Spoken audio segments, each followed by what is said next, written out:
Welcome to columns hundred myself Manikanta. ఈ వీడియోలో vision ఐఏఎస్కి సంబంధించినటువంటి పీటీ 365 ఏదైతే ఉందో దాని గురించి మనం డిస్కస్ చేసుకుందాం. సో ఫస్ట్ ఇండియన్ పాలిటిక్స్ సంబంధించినటువంటి అంశాలు. ఇఫ్ ఇన్ కేస్ మీకు ఈ సిరీస్ కనుక నచ్చితే మీరు కింద కామెంట్ సెక్షన్లో తెలియజేయండి. సో దట్ మీకు ఎంతవరకు ఇంట్రెస్ట్ ఉంది, దీనికి సంబంధించినటువంటి వీడియోస్ ఫర్దర్గా చేయాలా వద్దా అనేటటువంటి క్లారిటీ కూడా నాకు వస్తుంది. కాబట్టి మీరు ఏమైనా సజెషన్స్ తెలియజేయాలని నాకు కామెంట్స్ రూపంలో చెప్పండి. సో దట్ నేను దానికి అనుగుణంగా ఫర్దర్గా వచ్చేటటువంటి వీడియోస్ ఏవైతే ఉన్నాయో దీని గురించి చేద్దాం. సో ఫస్ట్ మనం అరౌండ్ ఒక 20 to 30 మినిట్స్ నిడివి ఉన్నటువంటి వీడియో అయితే చేద్దాం. ప్రత్యేకంగా మనకి పీటీ 365లో అటు ఇండియన్ పాలిటీ కావచ్చు, economy, social issues, environment, SNT, art and culture, ఇలా అన్ని సబ్జెక్ట్స్కి సంబంధించి ఇయర్ రౌండప్ అనేది మనకి విజన్ ఐఏఎస్ వాళ్ళు తయారు చేయడం జరుగుతుంది. అది ఎగ్జామ్ పర్స్పెక్టివ్లో కూడా మనకి చాలా వరకు ఇంపార్టెంట్. అంటే ఇయర్కి సంబంధించినటువంటి ఒక్కొక్క మంత్ కరెంట్ అఫైర్స్ చదువుకునే దానికంటే అరౌండ్ ఏప్రిల్ నుంచి నవంబర్ వరకు అన్ని ఇంపార్టెంట్ అంశాలు ఏవైతే ఉన్నాయో ఒకే దగ్గర కవర్ చేయడం జరుగుతుంది. కాబట్టి మనకి కూడా అన్నీ కూడా కన్సైజ్డ్గా, సింపుల్గా, క్లియర్గా అన్నీ ఒకే చోటు ఉంటుంది. అండ్ ఆల్సో రివిజన్ చేయడానికి మనకి చాలా వరకు ఈ పీటీ 365 అనేది యూస్ఫుల్గా ఉంటుంది. సో దట్ అందుకని ఆ అంశాన్ని దృష్టిలో పెట్టుకొని మీకు ఈ వీడియోని అందించడం జరుగుతుంది. అండ్ ఆల్సో చాలామంది ఇంగ్లీష్లో ఉన్నదాన్ని తెలుగులో చదవలేకపోతున్నారు, అర్థం చేసుకోలేకపోవడం, తెలుగు మీడియం వాళ్ళకి ఈ మంచి సోర్సెస్ అనేవి దూరం కావటం వల్ల చాలామంది ఒక మంచి ఇన్ఫర్మేషన్ని సైడ్ ట్రాక్ చేసి మార్కెట్లో దొరికేటటువంటి అన్నెసరీ ఇన్ఫర్మేషన్ ఎక్కువగా తీసుకుంటున్నాం. సో ఈ అంశాన్ని పరిశీలనలోకి తీసుకొని ఇక నుంచి పీటీ 365 అయితే మనం డైలీ క్లాసెస్ అయితే చేద్దాం, అది కూడా మీకు ఇంట్రెస్ట్ ఉంటాయి. ఓకేనా? సో పీటీ 365లో మనకి ఉన్నటువంటి ఫస్ట్ ఇంపార్టెంట్ అంశాలు ఏంటి అనేది చూద్దాం. ఇది first functioning of parliament, state legislature and local government. So ఇది మొత్తం కూడా యూపీఎస్సీ సిలబస్ ఏదైతే ఉందో దాన్ని ఇంటర్లింక్ చేస్తూ ఇచ్చారు కాబట్టి ఆ అంశాలు ఇక్కడ కవర్ అవుతాయి. హౌవెవర్ ఇది మనకి ఎగ్జామ్ పర్స్పెక్టివ్లో కూడా చాలా వరకు ఇంపార్టెంట్.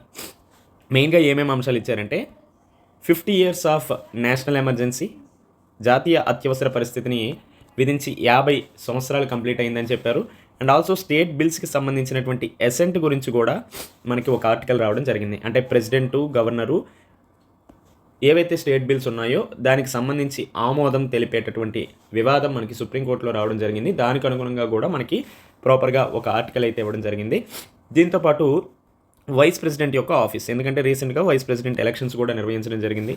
అలానే స్పీకర్ ఆఫ్ లోక్సభ చాలా వరకు కాంట్రవర్సీగా ఉన్నటువంటి అంశం. దీంతోపాటు యాంటీ డిఫెక్షన్ లా, పార్టీ ఫిరాయింపుల నిరోధక చట్టం, ఇది అందరికీ తెలిసిందే. ఎందుకు కాంట్రవర్సీలో ఉంటుందంటే ఆయారాం గయారాం వంటి విధానాలు మన భారతదేశ రాజకీయ వ్యవస్థలో ఎక్కువగా ఉంటున్నాయి. కాబట్టి యాంటీ డిఫెక్షన్ లా షెడ్యూల్ 10 అనేది మనకి చాలా వరకు ఇంపార్టెంట్. దెన్ ఆల్సో దీన్ని ఇంటర్లింక్ చేసుకుని మనం డిస్క్వాలిఫికేషన్స్ గురించి, అనర్హతలకు సంబంధించినటువంటి అంశాలు కూడా చూస్తాం. ఆ తర్వాత ఇంకొన్ని మిస్లీనియస్ అంశాలు ఏవైతే ఉన్నాయో లైక్ పార్లమెంట్ కమిటీస్ అనేది ఎందుకు న్యూస్లో ఉంది అనే దాని గురించి ఇచ్చాడు. దీంతోపాటు లోకల్ బాడీస్కి సంబంధించినటువంటి అంశాలు, ముఖ్యంగా పంచాయతీ అడ్వాన్స్మెంట్ ఇండెక్స్ అనేది మనకి న్యూస్లో ఉంది. So what is panchayat advancement index, అలానే దీన్ని ఎవరు రిలీజ్ చేస్తారు అనేది. దీంతోపాటు మోడల్ యూత్ గ్రామ సభ అనేటటువంటి కొత్త విధానాన్ని కూడా తీసుకొచ్చారు. So that what is model youth gram sabha అనేది. దీంతోపాటు కొన్ని ఇంపార్టెంట్ థింగ్స్ ఏంటంటే అఫీషియల్ లాంగ్వేజెస్ అనేది మనకి న్యూస్లో ఉన్నది, రైట్. అలానే కొన్ని key terms and also initiatives అనేవి ఎస్పెషల్లీ పాలిటీ రిలేటెడ్గా ఉన్నాయి, అవి ఏంటి అనేది కూడా చూద్దాం. లైక్ మనీ బిల్, అలానే ఫైనాన్షియల్ బిల్, ఈ రెండు బిల్స్కి మధ్య ఉన్నటువంటి డిఫరెన్సెస్ ఏంటి అనేది.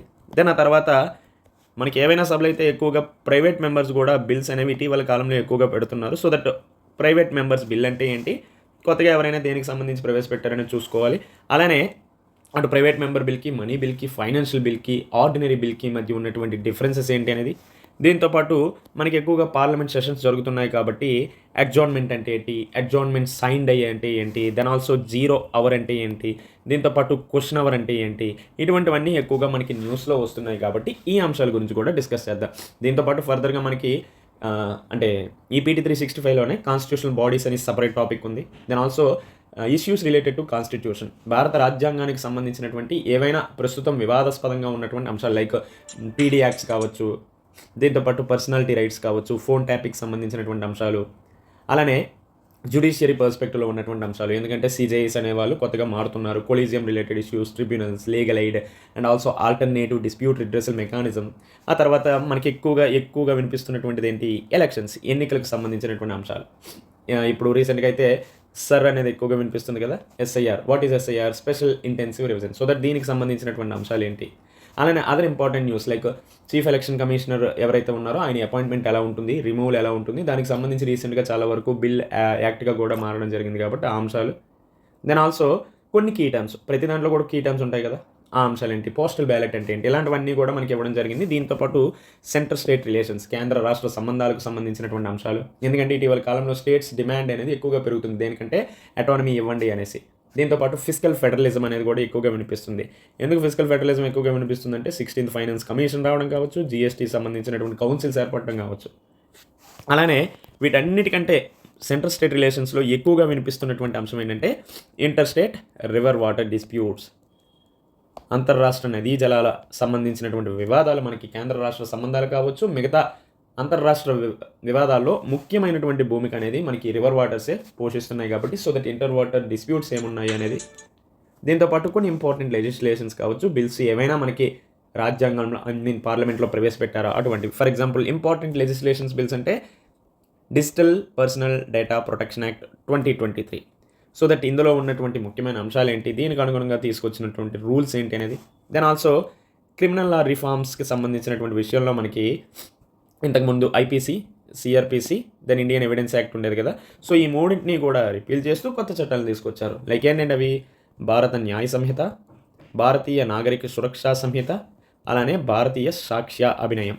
ఈ 3 చట్టాలకు సంబంధించినటువంటి అంశాలు. అంటే దీనికి మధ్య ఉన్నటువంటి డిఫరెన్సెస్ ఏంటి, ఎందుకు ఇవి తీసుకురావాల్సినటువంటి అవసరం ఏర్పడింది, ఎందుకు వీటికి అమెండ్మెంట్ చేయాల్సినటువంటి అవసరం ఏర్పడింది, ఇటువంటి అన్ని అంశాలు. అలానే కొత్తగా ఇంకేం వచ్చాయి, ఆన్లైన్ గేమింగ్కి సంబంధించినటువంటి విషయంలో కూడా కొత్తగా ఒక చట్టాన్ని తీసుకొచ్చారు. ఆన్లైన్ గేమింగ్కి సంబంధించి promotion and regulation of online gaming act 2025. దీంతోపాటు స్పోర్ట్స్ రిలేటెడ్ అంశాల్లో గవర్నెన్స్ అనేది చాలా వరకు మిస్కండక్ట్ అవుతుంది, మిస్గవర్నెన్స్ అవుతుంది. సో దట్ ఇటువంటి విషయాల్లో గవర్నెన్స్ అనేది సరిగ్గా ఉండాలనే ఉద్దేశంతో నేషనల్ స్పోర్ట్స్ గవర్నెన్స్ యాక్ట్ 2025 కూడా తీసుకొచ్చారు. అలానే మనందరికీ చాలామందికి ఎక్కువగా తెలిసిందేంటి, national education policy 2020. So that ఇది తీసుకొచ్చి దాదాపు 5 years అనేది కంప్లీట్ అయింది కాబట్టి ఈ అంశాన్ని దృష్టిలో పెట్టుకుంటే దీన్ని కూడా మనం మళ్ళీ ఇంకోసారి చదవాల్సిన అవసరం ఉంది. అలానే డొమెస్టిక్ వైలెన్స్కి సంబంధించినటువంటి చట్టం, పోస్ట్ యాక్ట్ కావచ్చు, then also FCRA foreign contribution regulating act 2010కి కొన్ని అమెండ్మెంట్ చేశారు. ఇంకా ఎక్కువగా వివాదాస్పదంగా మారినటువంటి అంశం ఏంటంటే వక్ఫ్ అమెండ్మెంట్ యాక్ట్ 2025. సో ఇవన్నీ కూడా కొత్తగా వచ్చినటువంటి లెజిస్లేషన్స్, అలానే చట్టాలు. దీంతోపాటు మనం పాలిటీ అని మాత్రమే కాకుండా గవర్నెన్స్, అలానే సోషల్ ఇష్యూస్ ఏవైతే ఉన్నాయో ఆ అంశాల గురించి కూడా మాట్లాడుకున్నాం కదా. సో దట్ ఏంటి ఆ గవర్నెన్స్, సోషల్ ఇష్యూస్ అంటే ముఖ్యంగా మనందరికీ ఇటీవల కాలంలో ఎక్కువగా వినిపిస్తున్నటువంటి అంశం ఏంటంటే సెన్సస్, జనగణన. దెన్ ఆల్సో ఆ తర్వాత ఆధార్ రిలేటెడ్ ఇష్యూస్, అలానే OCI overseas citizens of India. So that ఇది మనం ఆల్రెడీ సిటిజన్షిప్ గురించి చదివేటప్పుడు ఇది మనకి తెలుస్తుంది, what is OCI, what is persons of Indian origin, ఇటువంటివన్నీ కూడా మనం అక్కడ చదువుతాం. అండ్ ఆల్సో ఇది ఎందుకు న్యూస్లో ఉంది అనేది కూడా చూసుకోవాలి. దెన్ ఆల్సో స్వమిత్వ స్కీమ్ 2020లో మనకి ఇంప్లిమెంట్ చేశారు. సో దట్ ఇది వచ్చి కూడా 5 years కంప్లీట్ అవుతుంది కాబట్టి ఈ స్వమిత్వ అంటే మోస్ట్లీ మనకి కరెంట్ అఫైర్స్ అని చదువుతాం కానీ బట్ కాంటెంపరీ అఫైర్స్ అనేవి మనం చదవాల్సినటువంటి అవసరం ఉంది.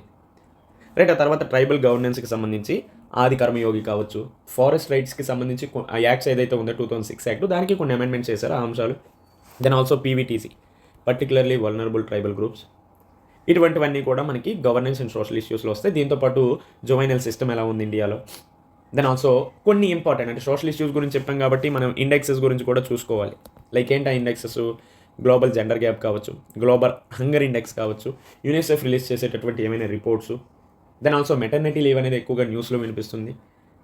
ఇవన్నీ కూడా ఇప్పుడు ఏవైతే సోషల్ ఇష్యూస్, గవర్నెన్స్ అన్నామో అవన్నీ కూడా మనకి ఈవెన్ సొసైటీని కూడా టచ్ చేస్తూ అడగడం జరుగుతుంది కాబట్టి ఇవన్నీ కూడా మనం చదవాలి. ఇదంతా కూడా పాలిటీ, గవర్నెన్స్, సోషల్ ఇష్యూస్లో భాగంగా మనకి PT 365లో కవర్ చేయడం జరిగింది. ఇప్పుడు ఏవైతే అంశాలు నేను చెప్పానో వాటి గురించి ఫర్దర్గా మనం వీడియోస్ చేద్దాం. ఇఫ్ ఇన్ కేస్ మీకు ఇంట్రెస్ట్ ఉంది, ఎస్ సార్ మీరు దీని మీద వీడియోస్ చేయండి, మాకు యూజ్ఫుల్ అనిపిస్తే కింద కామెంట్ సెక్షన్లో తెలియజేయండి. సో దట్ దానికి అనుగుణంగానే నేను చేస్తాను. ఎందుకంటే అన్నెసరీగా మీకు ఇంట్రెస్ట్ లేకపోయినటువంటి టాపిక్ని చెప్పానంటే నా టైం కూడా వేస్ట్ అవుతుంది. అండ్ ఆల్సో మీకు కూడా ఇది యూస్ఫుల్ కానప్పుడు నేను చెప్పాల్సినటువంటి అవసరం ఉండదు అనేది నా భావన. అందుకనే మీ యొక్క సజెషన్స్ నాకు కామెంట్స్ రూపంలో తెలియజేయండి. ఓకేనా? Thank you.